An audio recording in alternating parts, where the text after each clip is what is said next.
Part 1 में हमने एक सवाल छोड़ा था। 6 अगस्त 1945 हिरोशिमा, एक बॉम्ब और 80,000 इंसान जान से गए। Now I am become death, the destroyer of worlds. मैंने कहा था इन्होंने दुनिया बदल दी हमेशा के लिए, लेकिन ये किसी ने नहीं सोचा था कि वो बॉम्ब सिर्फ जापान के लिए नहीं था, एक नए दौर की शुरुआत थी। आज हम देखेंगे कि उस एक बॉम्ब के बाद अमेरिका ने क्या बना लिया और कैसे खुद अपने हाथों से वो सब मिटाता चला गया। आज हमारा सफर हिरोशिमा से ईरान तक होगा। ये वो सफर है जो आपको बहुत कम लोग बताएंगे, क्योंकि इस सफर में सिर्फ जंगें नहीं हैं, इस सफर में वो फैसले हैं जो दुनिया के सामने कभी आए ही नहीं। वो लोग हैं जो ताकत के पीछे हमेशा छुपे रहे, और वो सवाल है जो मैंने खुद से कई बार पूछा, क्या अमेरिका ने खुद ये रास्ता चुना या किसी ने ये रास्ता उनके लिए बनाया? We cannot let Iran have a nuclear weapon. 1944 world war 2 अभी खत्म भी नहीं हुई थी। अमेरिका ने एक काम कर दिया, ब्रेटन वुड्स, एक एग्रीमेंट जिसमें अमेरिका ने साफ लफ्जों में कहा दुनिया की करेंसी डॉलर होगी, और पूरी दुनिया ने मान लिया। On the bedrock of genuine international cooperation. लेकिन ये काफी नहीं था। 1974 सऊदी अरेबिया से एक और डील, तेल बेचना है तो डॉलर में बेचो। पूरी दुनिया को तेल चाहिए था और तेल सिर्फ डॉलर में मिलता था। अमेरिका ने करेंसी नहीं छापी, अमेरिका ने जरूरत छापी। 1957 में यूएसएसआर ने एक सैटेलाइट भेजा, स्पुतनिक। पहली बार इंसान की बनाई हुई चीज आसमान में थी। अमेरिका के लिए ये एक नया चैलेंज था। JF कैनेडी ने वादा किया, हम वो करेंगे जो आज तक किसी ने नहीं किया। 1970 से पहले दुनिया को यकीन नहीं था। 1969 नील आर्मस्ट्रॉन्ग चांद पर था। यूएसएसआर ने अपने मिशन रोक लिए, लेकिन अमेरिका रुका नहीं। हबल टेलीस्कोप, पूरी कायनात की तस्वीरें। मार्स पर क्यूरियोसिटी रोवर सालों तक अकेला घूमा। जेम्स वेब 13 बिलियन साल पहले की रोशनी दिखा दी। अमेरिका की स्पेस डोमिनेंस पे कभी किसी और वीडियो में बात करेंगे, सो सब्सक्राइब। लेकिन स्पेस सिर्फ शुरुआत थी। वो फोन जिस पर आप अभी ये वीडियो देख रहे हो, और वो इंटरनेट जिसके जरिए आप तक ये वीडियो पहुंची है, जिससे आज 5 बिलियन लोग रोज यूज करते हैं। GPS जो अमेरिका की मिलिट्री टेक्नोलॉजी थी, आज आपकी जेब में है। आप बिना सोचे रास्ते ढूंढ लेते हो। ये सब अमेरिका ने बनाया है। 2007 में स्टीव जॉब्स ने स्मार्टफोन बनाया। I think the iPhone may really change the whole phone industry. और उस दिन से इंसान की जिंदगी कभी पहली जैसी नहीं रही। और अब artificial intelligence, chat GPT, Microsoft, Google, ये सब अमेरिकन कंपनीज हैं। 1945 से आज तक डॉलर उनका, स्पेस उनका, टेक्नोलॉजी उनकी, कल्चर उनका।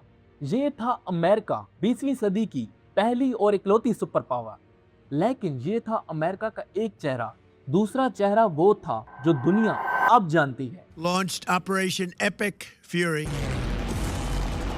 अमेरिका जंग के बगैर नहीं रह सकता। हिरोशिमा से ईरान तक एक साल भी ऐसा नहीं जब अमेरिका किसी जंग में ना हो, क्योंकि उनके लिए जंग का जीतना जरूरी नहीं, बल्कि जंग का होना जरूरी है। 6 अगस्त 1945 हिरोशिमा, एक बॉम्ब और एक पूरा शहर राख हो गया। लेकिन एक सवाल जो आज तक कोई सीधा नहीं पूछता, जापान तो पहले से हार रहा था, जर्मनी गिर चुका था, जापान के जनरल्स सरेंडर की बात कर रहे थे, तो ये बॉम्ब, लाखों इंसानों की ये तबाही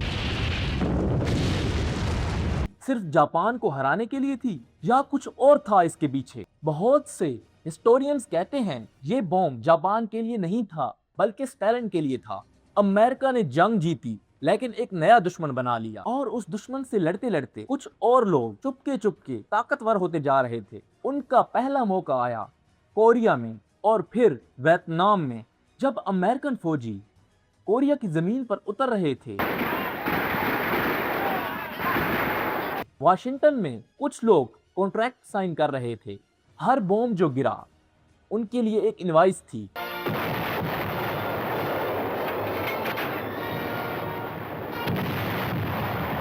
हर फौजी जो मरा उनके लिए एक नया ऑर्डर था। कोरिया 1950 36,000 अमेरिकन फौजी मरे, कोई नतीजा नहीं निकला, लेकिन उनके लिए नतीजा बिलियंस। वियतनाम 1955 58,000 अमेरिकन फौजी मरे, अमेरिका हारा लेकिन वो कभी नहीं हारे।